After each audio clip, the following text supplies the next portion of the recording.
Reading through your questions, one I get commonly is regarding stage breakdown for practical shooting, whether it's USPSA, PCSL, that kind of stuff. This question is worded the easiest way for me to go through and answer. Maybe it won't be what you think, but the question is, how do you plan shooting a stage? Far targets first, finding sweet spots, left to right, or vice versa. Anything that helps us come up with the most efficient plan to shoot a stage. You could use classifiers as an example. So, this will be a little bit different than what you think. I'm going to quickly go through, and I apologize.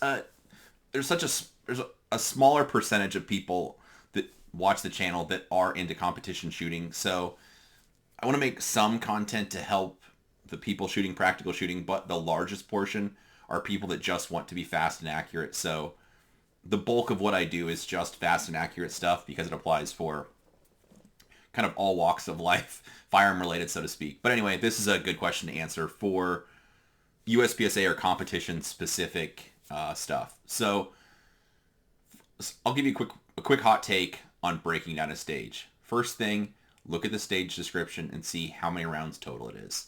So let's say it's 32 rounds. There are 15 cardboard targets, 2 steel targets.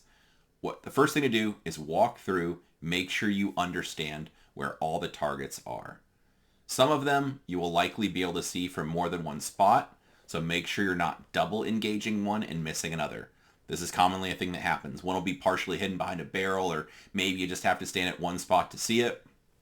Sometimes stage creators get a little bit clever, so a common thing I did, traveled for years with my friends, once in a while, we'd have somebody go, this is before the matches started, by the way, so there's no shooting happening. Somebody would go down range and just say like, hey, what about this target? Yeah, I see that one from over here. Did anybody find this target? You walk around like, oh, you have to shoot it from this one. You're not manipulating the stage at all, but just walking down range and having someone point at the targets is sometimes helpful if it's confusing. For the most part, you should be able to just, from within the shooting area, look through, see where all the targets are, and where you can see them from. You'll likely have a preference for an example, that's a steel target, a mini popper. You can see it from 3 different positions. I'm going to wait and shoot it next to the last one that gets me the closest to the target, because that'll be the closest shot. Unless it's activating something, maybe you have to shoot it earlier. Again, these are kind of just general concepts, not so much like rules where it has to be this way. But once you discover where all the targets are, then you just determine where you want to shoot them from. So I'm going to go to this area. I see these 3 targets. Go to this area. I see this 4. I come over here. These are in the open. I can shoot these while I'm moving. That kind of thing. Then you're just looking for the most streamlined path. But I think people try to get too creative in this stuff. I don't try to be too special. I like the simplest plan. Because once the buzzer goes off, sometimes it's like Control-Alt-Delete for people when they hear that timer. Because you want to go fast. You want to have a good score. How long are the scores going to be up? Forever. What about beating the dudes I came here with? I want to have a better score than them. I don't want to forget that target. There's that one tucked back in the corner that I'm going to forget if I don't think about it. A whole bunch of thoughts could be going through your head. So I don't want you to think about that crap. Instead, let's just find the most simple order. For me, it's like if it's a triangular one, probably doesn't matter. So let's say for that example, you're on the back corner of the triangle. You're going to have to go forward to the left or forward to the right, then cross and go to the other section, the other corner. For that, you could look at it normally and just get a feeling. I prefer going to the right side first because I like the way the targets are presented or the way something looks. Yeah, just do that.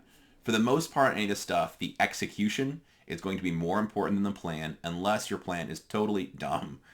For example, you're going to run back and forth. You're going to make some S type of formation. I'm going to go left, then right, then left, then right.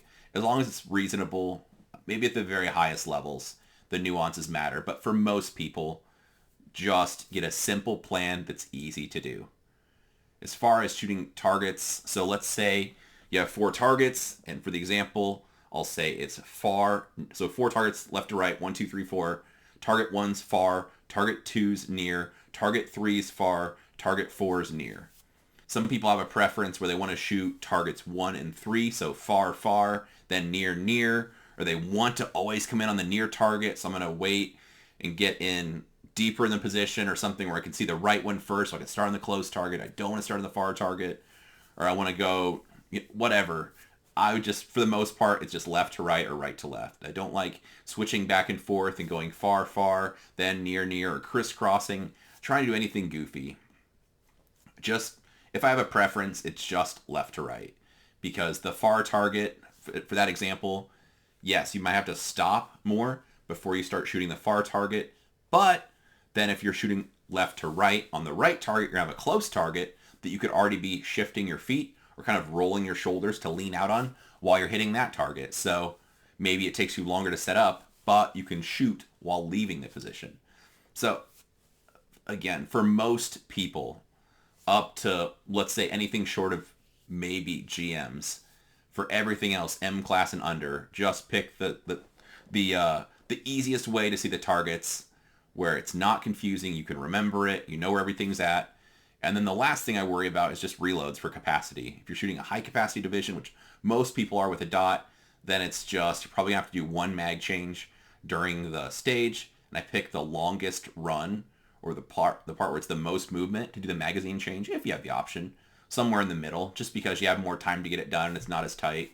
I wouldn't run down to the very last round if you don't have to, but again, situations change. Maybe you have just enough and you want to finish the last round on slide lock. I'm normally not that adventurous, but up to you. Then once you understand your plan, then the next part is, which I did a video on, just visualization. So you should just close your eyes and just think through the whole thing. Okay, I'm going to go to the left first. There's 3 targets. It's steel, then the partial target, the close target, and then I'm going to go here. I'm going to reload. I'm going to have the gun up when I get there. This is where I need to stand. This is a fault line. My right foot needs to be on the fault line. I'm going to look for the seam of the fault line and put my left foot there. That'll make sure I'm in the right spot. Those kind of little nuances. And then you get to the point where you can close your eyes and kind of first person plan everything out. Know where it's all going to be, where you're going to see, where your eyes are going to go, the spots in the target you want to shoot. If it's a partial, where exactly on the partial you want to be holding. So for example, maybe you hold the AC line because there's a partial on the target and you don't want to hit that. So instead you want to hold off the alpha a little bit, maybe getting some Charlies, but just to make sure you don't get a penalty. Then you should be able to just close your eyes, go through your plan without having any little oopsies or forgetting anything. Once you can do that, I'm going to just go through that over and over and over again until it's my turn to shoot. Then when it's my turn, you do whatever your make ready procedure is. You take a few breaths or relax or get a dry grip or whatever. And then once it goes, you just hit play and let the program run. Obviously, that's easier said than done. As you're doing it and gaining experiences, you'll forget things or realize you didn't do something right. And that kind of just comes with experience. If you are doing your walkthrough, you keep forgetting something. Oh, dang it. Yes, that's that target back there in the corner. That I keep forgetting that steal. Keep forgetting to reload. You're basically just telling yourself what your visualization is lacking. So you should spend extra time making sure you go through it, and you could do it subconsciously without forgetting that one target over there or that one thing that I keep forgetting about. So anyway, that's a little bit of a stage planning and how I pick the orders. Again, less is more. It's easy, or it's simple but not easy. So I like the simple plans, simple orders, easy to remember, and then all I'm doing is just trying to execute it, where I'm hitting the targets and gripping the gun properly and looking at the spots in the targets I want the bullets to go. I could then focus on that area and then just have it programmed in where my feet are going to carry me throughout the stage, where I'm going to see the targets. So hopefully it's helpful. Gives you some things to think about. I think people try to be too smart sometimes when stage planning, especially at the earlier levels of practical shooting. Instead, just keep it simple. Do something, pick a plan that you know you can do, and then you just observe what happens. You'll have little issues, breakdowns, where you couldn't shoot the close targets fast. You had trigger freeze. You weren't picking spots on the far targets.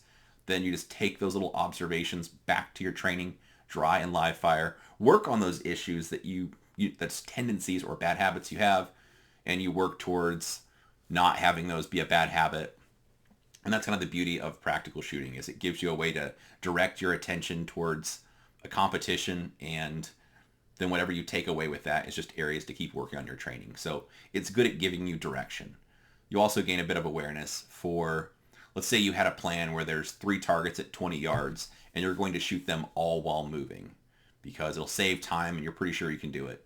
You try it and it doesn't work, then that's good because you've gained that knowledge, but you should also try to work on all those skills in practice, because if you tried that in practice to know, yeah, I can't do that. That's not for me. I need to post up, see my sight, the color of my sight on every target or stop stable sight before I press the trigger. And so then your practice gives you the data for knowing what you can and can't do when you see those kind of challenges and matches. So hopefully that's helpful. Gives you some things to think about. Feel free to comment below what your thoughts are. Like, share, and subscribe if you want. If not, that's okay too. Either way, appreciate you watching.